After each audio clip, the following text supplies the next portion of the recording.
রাজধানীর মোহাম্মদপুরে জেনেভা ক্যাম্পে মাদক ও অস্ত্র বিরোধী অভিযান চালিয়েছে যৌথ বাহিনী। সেখানকার সর্বশেষ খবরাখবর আমরা জানবো। সেখানে আছেন সহকর্মী রহিম রুমন।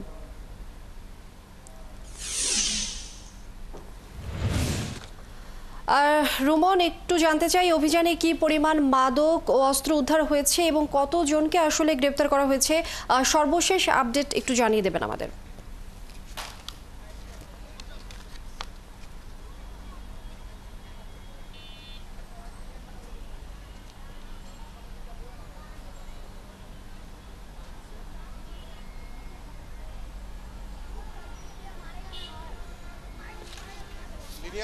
ধারাবাহিক অভিযানের অংশ হিসেবে রাত 9:30 নাগাদ রাজধানীর যে জেনেভা ক্যাম্প মোহাম্মদপুরের এই ক্যাম্পে র্যাব এবং সেনাবাহিনীর যৌথ যে অভিযান, সেই অভিযানে এখন পর্যন্ত আমরা 5 জনের আটকের খবর পেয়েছি। এবং সবচেয়ে বড় বিষয় এখানে আমরা একটি বিষয় লক্ষ্য করলাম যে একটি ফার্মাসি দোকান থেকে প্রায় 2.5 কোটি টাকা উদ্ধার করেছে সেনাবাহিনী এবং র্যাবের এই অভিযানের আভিযানিক দল। তারা দাবি করেছেন যে তাদের ভাষ্য অনুযায়ী যেই ফার্মাসিতে এই টাকাগুলো পাওয়া গেছে, যিনি ফার্মাসিস্ট ছিলেন তাকে জিজ্ঞাসাবাদ করে তার কাছ থেকে কিছু গুরুত্বপূর্ণ তথ্যও পাওয়া গেছে। তিনি দাবি করেছেন যে জেনেভা ক্যাম্পের একজন নামধারী একজন শীর্ষ সন্ত্রাসী বুনিয়া সোহেলের রেখে যাওয়া টাকা বলে তারা এখন পর্যন্ত দাবি করেছেন।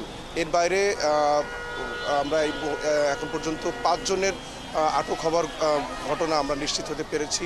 কিছুক্ষণ আগে র্যাবের একজন কর্মকর্তা আমাদের ব্রিফিং করেছেন। সেখানে এই অভিযান সম্পর্কে তারা বলেছেন যে কোরবানির ঈদের আগে এই টাকা দিয়ে হয়তো মাদকের চোরাচালান বা মাদকের কারবারে হয়তো বিনিয়োগ করা হতো, সেই ধারণা তারা এখন পর্যন্ত করছেন। সব মিলে মূলত এই অভিযানটি একেবারেই তাদের ধারাবাহিক যেই সন্ত্রাস বিরোধী মাদক বিরোধী যে অবস্থান, সরকারের যে অবস্থান, সেই অবস্থান থেকে কিন্তু নিয়মিত অভিযানের অংশ হিসেবে আজকের এই অভিযানটি পরিচালিত হয়েছে। কিছুক্ষণ আগেই এই অভিযানটি শেষ হয়েছে। র্যাবের কর্মকর্তা আমাদেরকে জানাচ্ছিলেন যে এই অভিযানে বেশ কিছু মাদকও তারা উদ্ধার করেছেন, যেখানে ইয়াবার মতো মাদকও তারা উদ্ধার করেছেন। তারা দাবি করেছেন যে আরও বেশ কিছু মানুষকে তারা আটক করেছেন, যদিও এখনও পর্যন্ত তারা আটক বলছেন না, তাদেরকে জিজ্ঞাসাবাদের জন্য নেওয়া হয়েছে। তবে নিশ্চিত করেছেন যে 5 জনকে তারা আটক করতে পেরেছেন। লিনিয়া।